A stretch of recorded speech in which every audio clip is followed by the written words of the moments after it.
Hello, legends and super legends. Welcome to Veloharmony Live Friday Q&A. It's great to be here. We're having a bunch of thunderstorms in our area today. It's cloudy, but actually the weather is nice because a cool front came in. It's been muggy the last few days. So I decided to do the live session in the studio where I make the videos to keep things consistent as far as the view. Plus, if I need to reach for anything, everything's here. Instead of having to move things around, I think it's just a better idea. So this is our inaugural Q&A from the studio. It's great to be here. Paul and I are riding tomorrow. The rest of the guys, with the weather as it is, right, they sent out a note on the GroupMe app that said, and we'll see if the roads are dry and blah, blah, blah. Well, I looked at the weather and it's raining. Okay, it rained all last night. It's gonna rain all tonight, and it's gonna rain all day Saturday. So I don't know what they're talking about if the roads are dry. This is the weather for spring. That's another cool thing about being in here. I'm hoping you can see my phone, but we're getting nothing but rain. Let me see here. Let's make this bigger just for the day. So for today, it's gonna rain all through the night. It's raining now. And I checked spring, and then I checked Magnolia, all the places that we ride to. So of course, lets me know I gotta put the mud guards on. Mud guards are up there. You see them in the back up there on the shelf. I'm gonna put them on the bike. But that's it. I add the mud guards, cover my shoes, ready to go. Put on a rain jacket or so. I may just take a vest because it's like 21 Celsius right now. And so somebody had asked a while back, do you plan based on the wind or whatever? I plan based on what the weather's doing because it makes sense. It's going to be out there for 5 or 6 hours. You need a plan. And so I'm looking at the forecast right now, and 60 to 80% rain. It's raining now. There's some flash flooding, nothing major. And then I check the different areas. Like you see, it says, I don't know if you can see that. It says Magnolia. So I check Magnolia, then I check Conroe. Those are all the areas we go through. Trying to get the glare down. So you want to do the same thing. You want to know what's going on and so forth. So Saturday, it says 90% chance of rain. Well, if I scroll all the way, it's raining throughout the night and all day Saturday through 4 p.m. Better than 80% chance of rain. So it's going to rain. You can't let that stop you. I mean, I'm going out primarily because this week I didn't get a chance to get out on the road. And so I'm looking forward to getting out on the open road, regardless of the fact it's just going to be, light rain, nothing major, but it's going to be consistent rain. So you've got to have the right gear. So it's kind of like that's Paul actually sending me a message. I told him that we need to talk about tomorrow's ride. So you can't let the weather stop you. If it's going to be hot, you get your lightweight jerseys out. If it's a lot of times, like I've got this to try. This is from ASOS. This is their warm, what they call hot weather summer base layer. It's made out of carbon fiber and something else. But the reason I want to try it is supposedly it wicks enough moisture off your body to where it keeps you cool. And I've tried it just around here, walking around under jerseys and other things that normally would feel warm, and I believe it's going to be fine. I mean, I'm still reviewing it, but it works because normally there are certain fabrics that I wear on just my regular shirts and some jerseys. They don't breathe very well. I'm sure you have them. Well, you put them on and all of a sudden you just start to perspire. Well, adding this ASOS summer base layer, this is the new one that came out with. I got that from Western Bike Works. The same jerseys and t-shirts that used to make me sweat, when I put that on, it's comfortable. So I know it's going to work.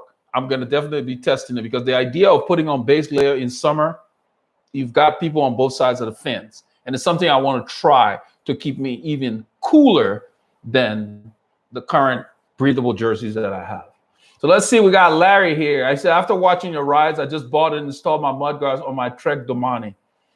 Yeah, the cool thing that I like about my mud guard is that it's temporary.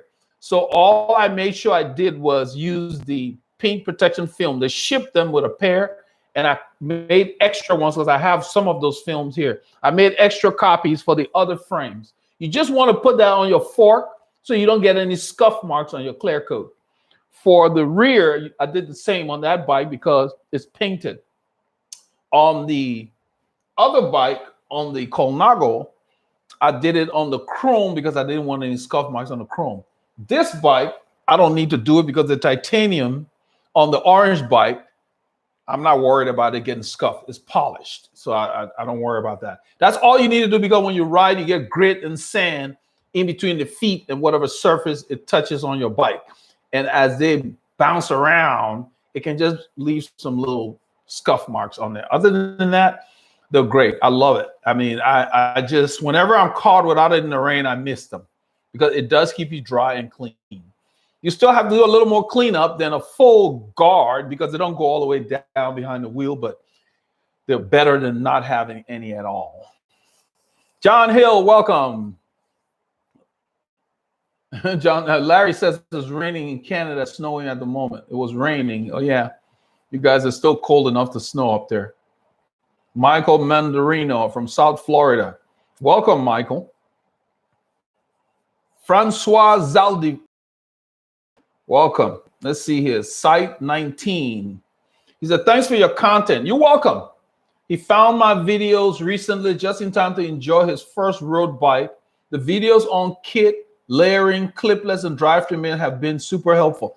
I'm glad you find them useful. When I started, I didn't have any source to get that kind of information. So it was a lot of trial and error, reading books, you know. So it's kind of nice to know that you guys are using. That's what that's why they're out there. That's why I've done my best to put them in playlists. Those of you who have not been to the actual channel page, when you get to the page, we have so many videos that I had as we went along. I built playlists that make sense, where you got a phase one when you're just entering cycling. These are the things you do. Phase two and so forth. And so it makes it easy for people to find the content. That's important. So we've got a library of videos out there. And so right now I try to make sure we're covering topics that enhance what's already out there. That's my main focus right now are the group rides, because I can talk till I'm blue in the face. But by you seeing what we do on the road, it registers. It's easier to remember because you're seeing it. So let's see here. He said, I'll have to see, this is site 19. I'll have to see if you have videos on basically flat fixes and find some elsewhere. Yeah, you need to search in the maintenance section. We have the video to repair tubes. Yeah, it's there. You have to search. You just search the videos on the channel, fixing a flat tire. I'm sure it'll pop up. Let's see here.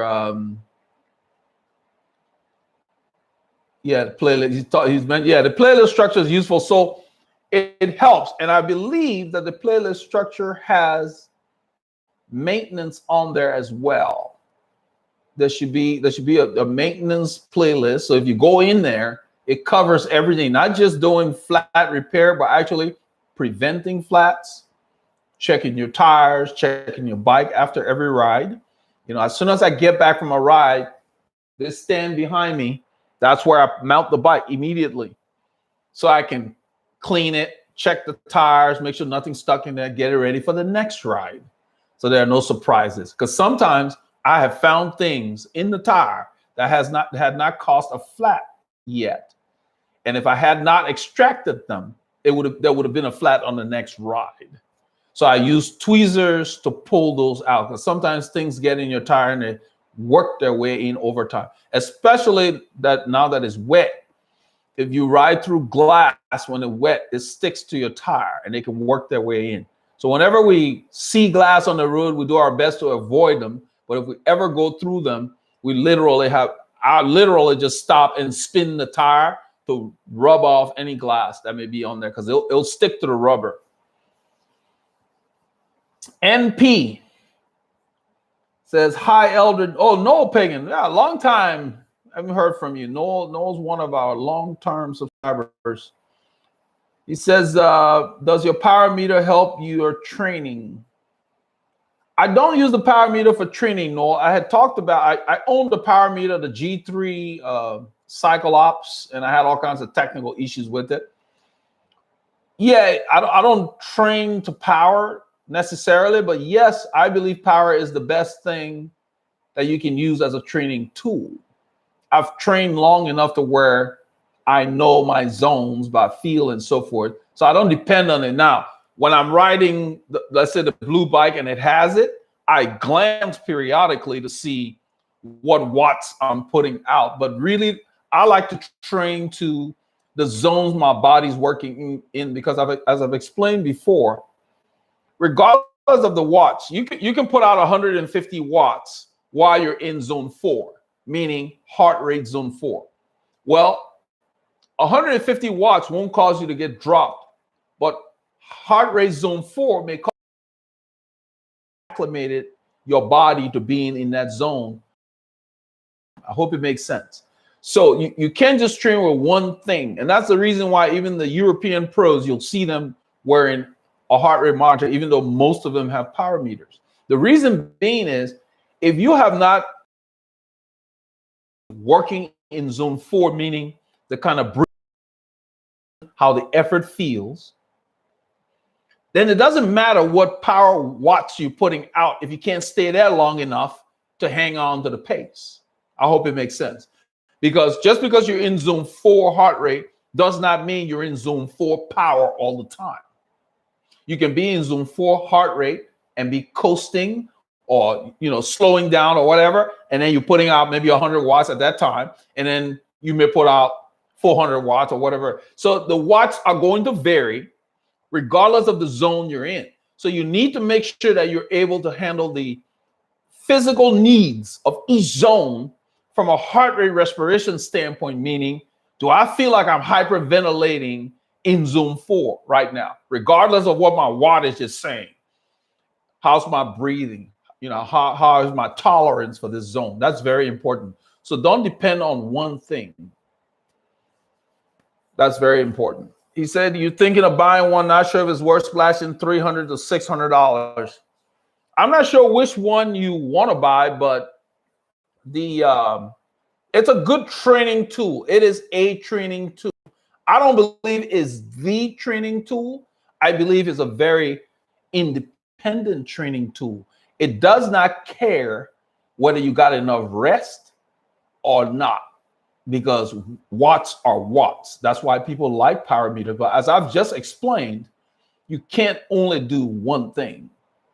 You still need to make sure that you can hit those respiratory zones and be comfortable enough in them for the duration. So you do need to train your heart rate zones as well, what I call your respiratory zones as well.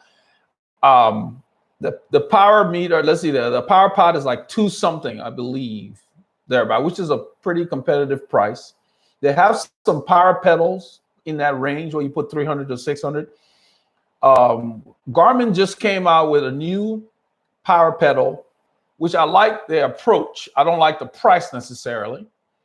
They took the Vector 3 that was only accommodating look style, and they made a new body that will accommodate Shimano on the road now. They're the first to do that.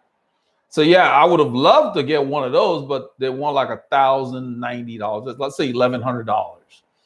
And the price point versus what some of the other ones are going for, they're just a bit up there. I like the simplicity of it, the fact that it just looks like a regular pedal and it works with Shimano or whatever, but I don't train with it enough to where like I want to spend that kind of money on that. I'm gonna try to get me a nice pair of wheels or something. So yeah, you do have to weigh that. But if you're considering training with power and you've done the research on how you're going to train with power, because you do need to understand how to train with power. Don't just buy a power meter and look at numbers. You do need to do your threshold tests and get your zone so you can train with that. But remember that there are multiple things going on when you're putting out watts. Your body system is also doing something different that's independent of what the power is saying. Just remember that.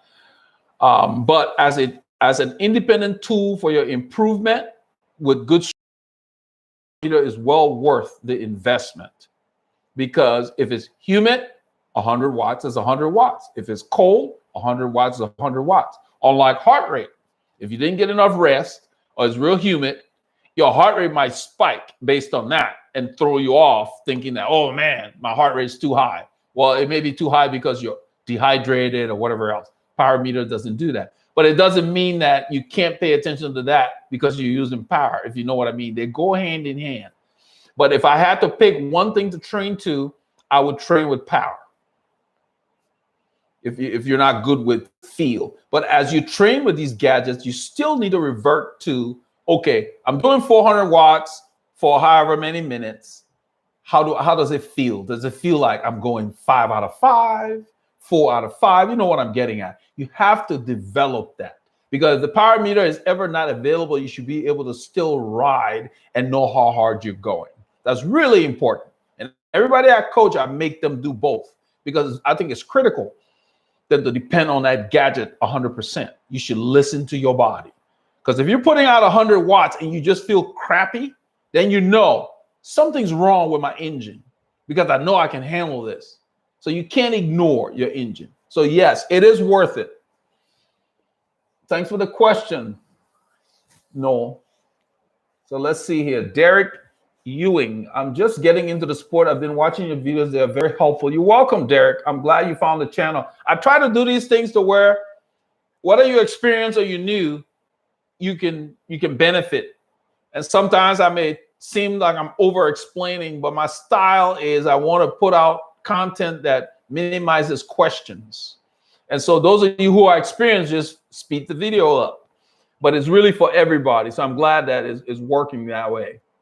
Michael Mandarino, he says, as always, he thanking for putting out these videos. No problem. Was hoping to get your take on wheels. I am torn between purchasing Campy Shimano Ultra C17 or Campy Bora WTO 60.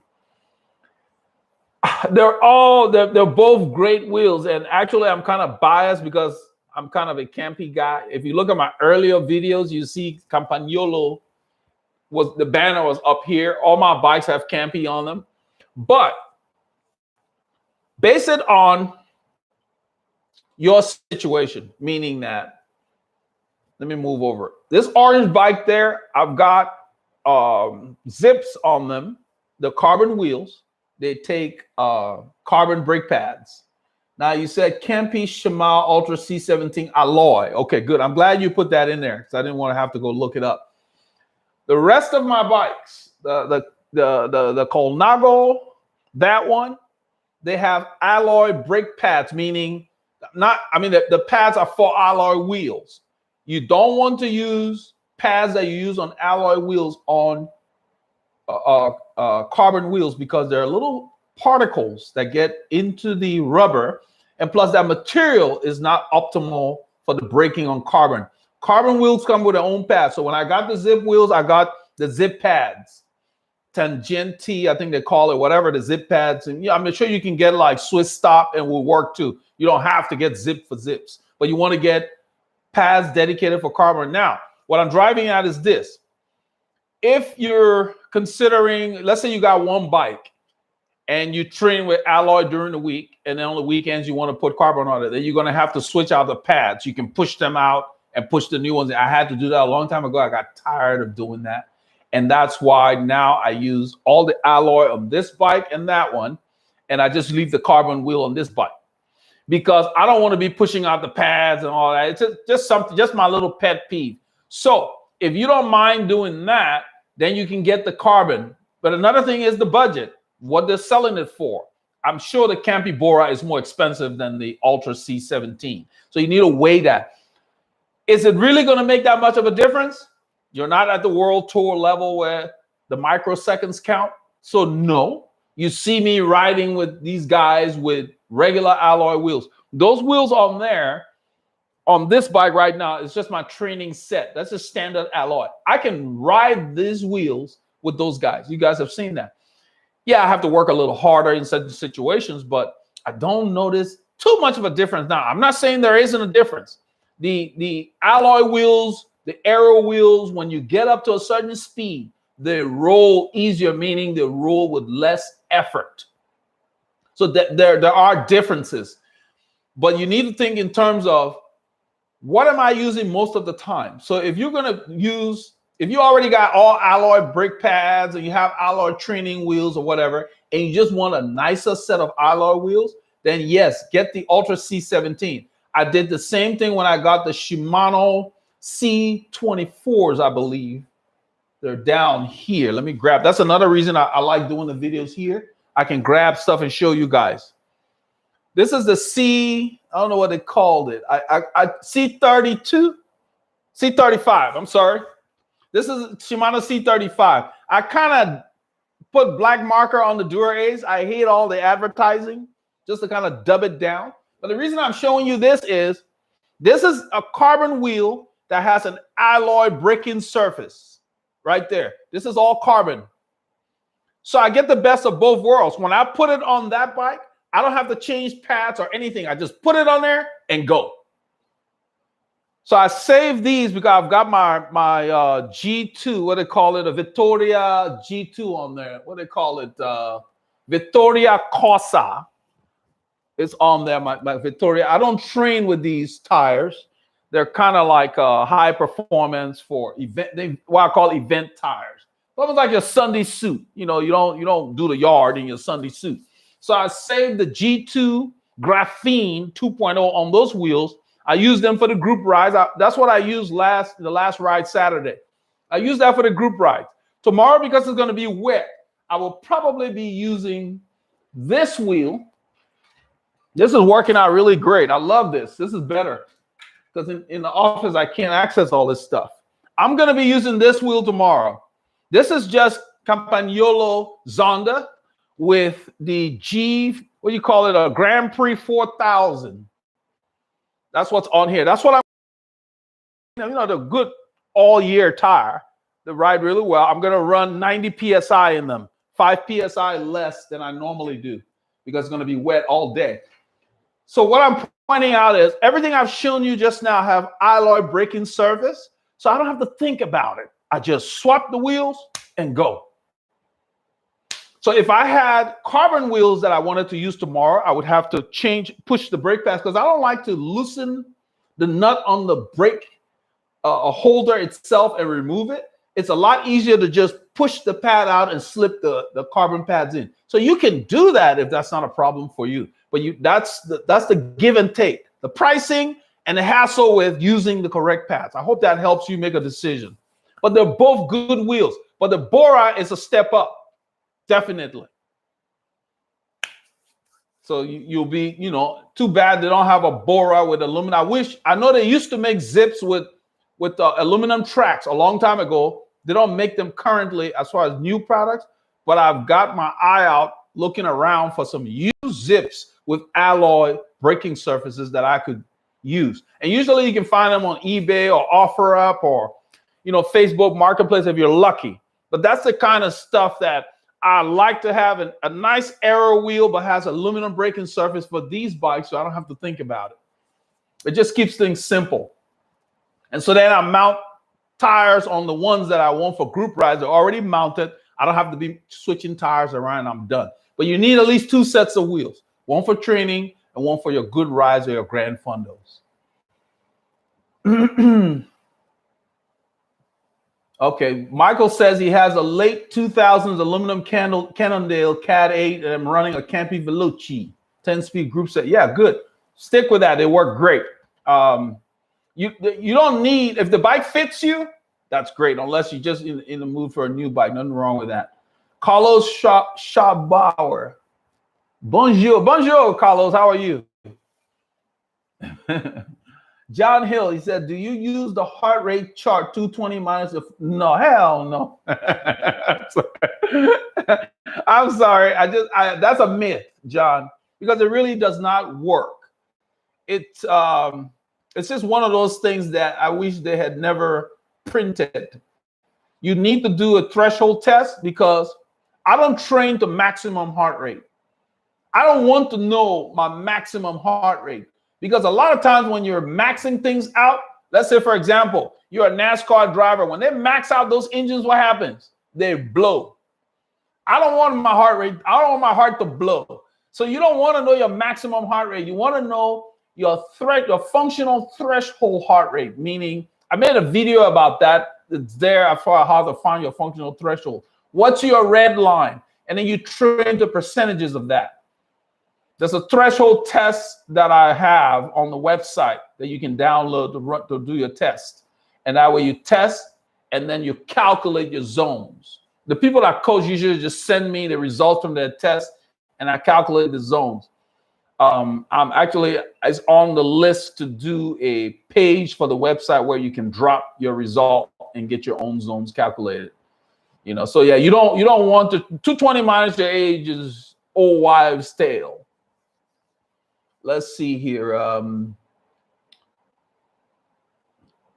Elback says, "Hi, Eldred. I just want to thank you for your video. I discovered your channel just starting cycling. Enjoy listening to you. I joined a cycling club this year and will compete next year." You're welcome. You're welcome. Just get a good training plan and be consistent, and you know, you will improve. You're welcome, NP. He says, "Great spot." Yeah, I think this is perfect because where did I get the idea? There's a channel, there's a guy here. I've mentioned him before. He doesn't know me, I don't know him, but I've followed his reviews for technical products. What's his name? It's on the tip of my tongue and it just slipped me here.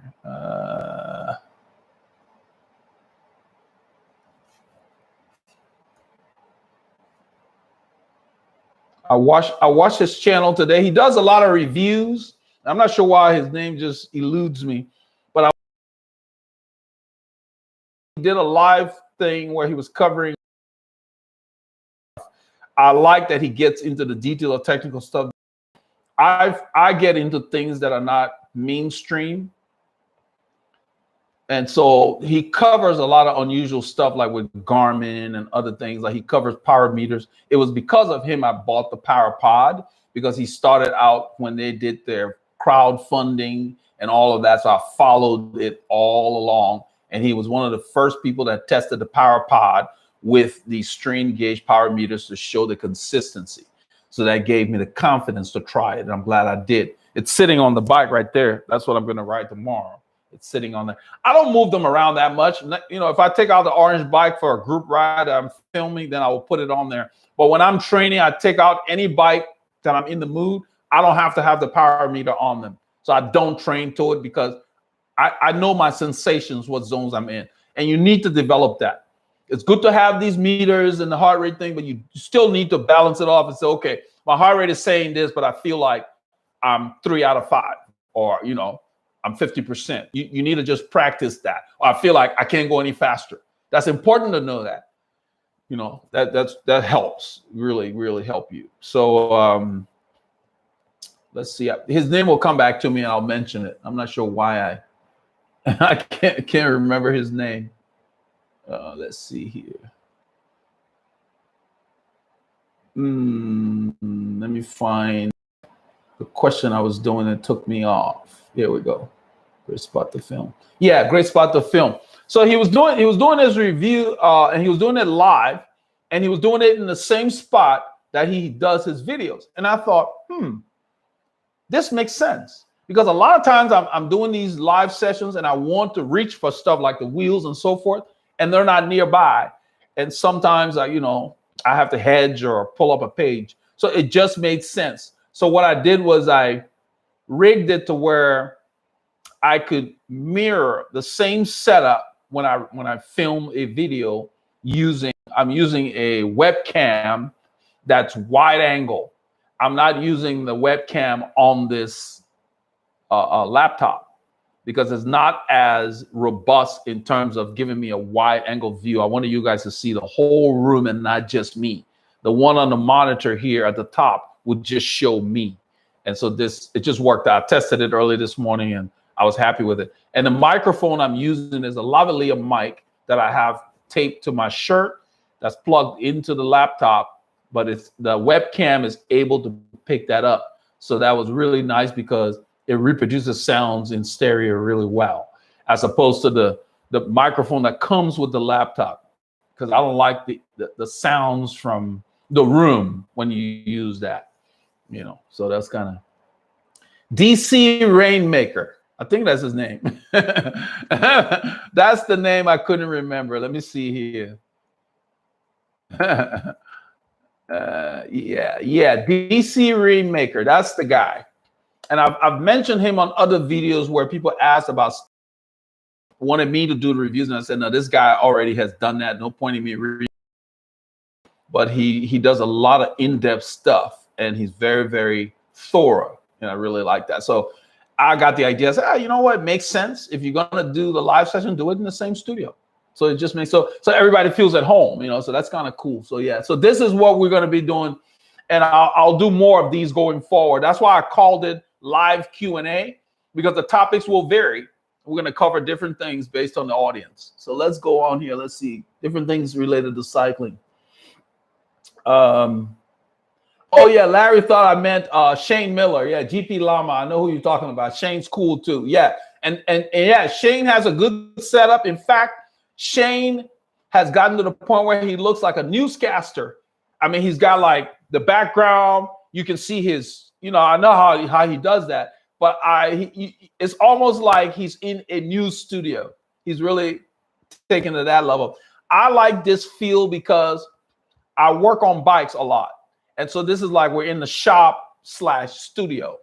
So we got the tools and stuff back there on the stand, and then the wheels are here and this and that. And this is what you guys can see that I'm not just talking. These are the wheels that I switched to on the weekend. If you look at some of them, like the ones with the light brown color back there, that's the Rene Hurst. So I have different tires on different wheels.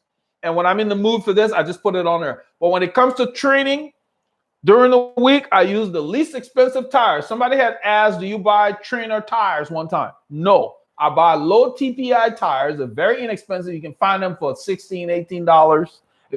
And I put those on there because they're not going to get worn down on the trainer. The rubber is very hard. And you can still ride them on the road. So during the week, that's what you want because they're tougher. They resist more flats. During the week, I don't have time for flats, let alone, I got barely enough time to ride. So I've got an hour or so. I want to sneak out, get a workout, get back. No mechanicals. So I use the hardest and heaviest tires I got on those trainer wheels. That's what I say you need at least 2 sets of wheels. One for your rides you care about and one for your basic workout. And you can still use those in the group. You're not going to be setting any world speed record. So when you get to the front, yeah, you work a little harder because they don't roll the same like the nice wheels this gentleman talking about, the Boras and so forth. So yes, the wheels make a difference, but don't depend on them too much. You got to get yourself in shape to where you get the wheels going fast enough to realize that difference. All right, down here, let's see here. John Hill says he's got it. Good. Harry Potter. John Hill says he's got it. He's talking about the training with max 220 minus your age. Yeah, it just doesn't work for anybody. We're all unique. And then, John, just to add to that, after you do that test and you stick with your structure, after like 90 days or so, you want to test again. Because as you get fitter, your zones will change slightly. Because it will take more work now to get to those zones. That's the whole reason for that test. So your fitness will change over time. That's another reason why the 220 minus your age doesn't make any sense. Since you raise your ceiling, that's what they mean. You raise your red line through training. And when you train strategically, you can really get there quickly. All right. Harry Potter, he said, I subscribed a year ago and have been following your tips for a while. I had a Trek Urban Fitness. I'm going to try to get to everybody, but if you really want your question addressed and you're in a gym or whatever, do a super chat so it will pop to the top. Let's see. Harry Potter, I subscribed a year ago and have been following your tips for a while. I had a Trek Urban Fitness bike, $500. After dropping and inverting the stem, I can ride almost 2 times longer. Fit is key. Yes. If it's not comfortable, you're not going to ride. Derek Ewing, I just purchased a new giant bike about a month ago. I should purchase more wheels right away, or should I wait a while? Let me put it this way. You got a bike, it's got a set of wheels. So yeah, you're set, but I mean, whether you wait or not should be contingent upon your budget and what else is going on with you. but I think that it's really nice to have a set of training wheels. I don't know what wheels came with your giant bike, but chances are they didn't put the best wheels on there. And the reason being, not that they're bad wheels, they have to keep that price point competitive. They can't put Boras on a certain model and expect to move the bike, if you know what I mean. So what they do is they put reasonably priced wheels on these frames to stay in that price point. So you probably got okay wheels on them. You can ride those, but then maybe down the road, invest in some nicer wheels for your faster rides or your group, rides or whatever. But there's nothing wrong with the wheels that came with the bike. But that's one of the best upgrades to any bicycle is a pair of wheels. So I can't tell you whether you should wait or not. I don't think you need to necessarily buy it right away if the wheels are fine. But the pros of having another set, should the wheel develop a problem, you can switch to the other set and keep training while the other wheels are being fixed or worked. Another reason. And then the other reasons I talked about, having inexpensive tires on your training wheels and your nicer tires on there. So get it as soon as you can afford to get the wheel you want for your bike, because it's always good to have an extra set of wheels. You don't want the wheel to break and then you can't ride. That's another reason. And it doesn't have to be brand new. I mean, people are unloading wheels for different reasons. Shop around, look at the auction sites. You don't have to buy brand new wheels to get a good wheel. They're out there. Look for deals.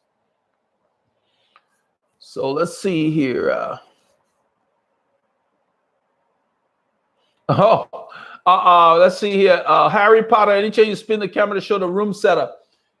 Yeah, Harry, I can do that real quickly. I've done this before, Harry, and I made a video. It's on the channel, but that was a long time ago. The room hasn't changed that much. But let me turn it this way. Let's start from the door. I've got this door. This is it's a restroom there. I've got that door closed. That's the main entrance into this studio right there. So when you come in, you can see I got those masks over there when people come, if they want to do a fit or whatever.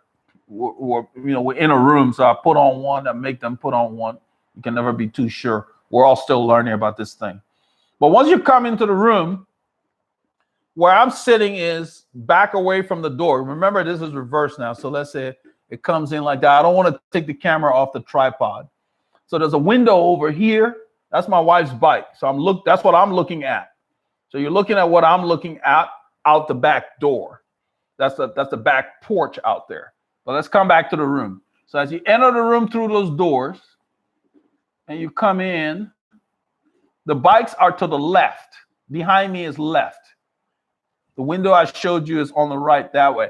So then the bikes are on the stand and you go that way. That's a closet with all the cycling gear. We get a lot of stuff from vendors and stuff to test.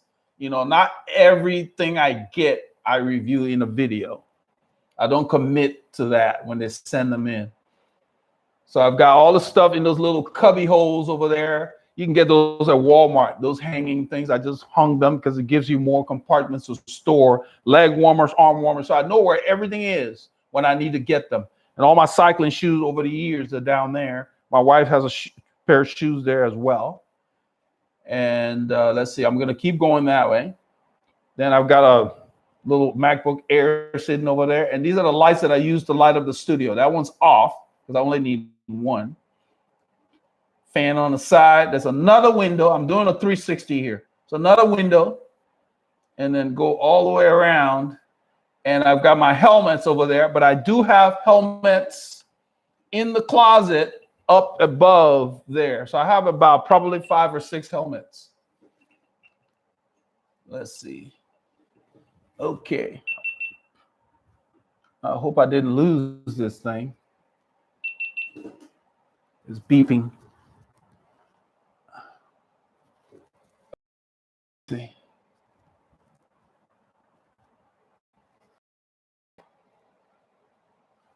Ooh.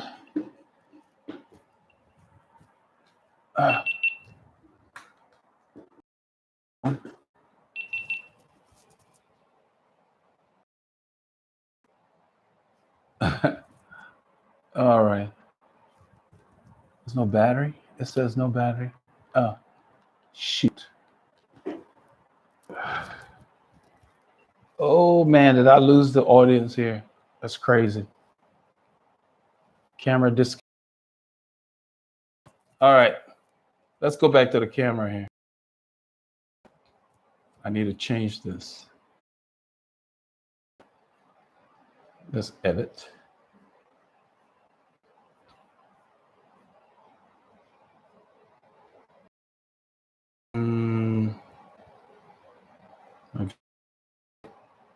Select.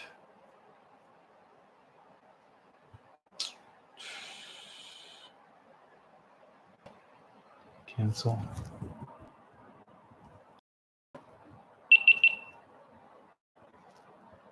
What happened? USB connected.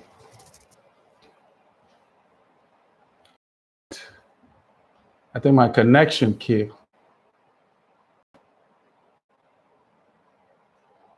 Okay, here we go.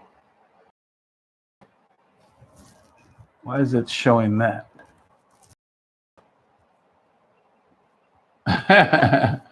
We still see the video. We still have you. We still see you. Okay. I'm not seeing me for some reason. Let me see here. Okay.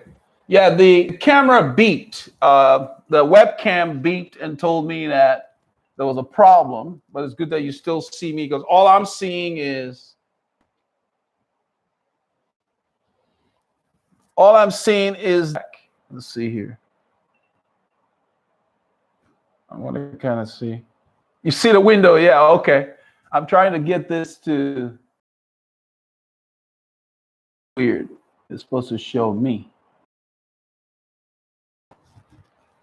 I'm going to positive windows and lights. Yeah, I'm glad that you guys still have me. What I'm going to do here is I'm going to reboot the camera without, let's see here.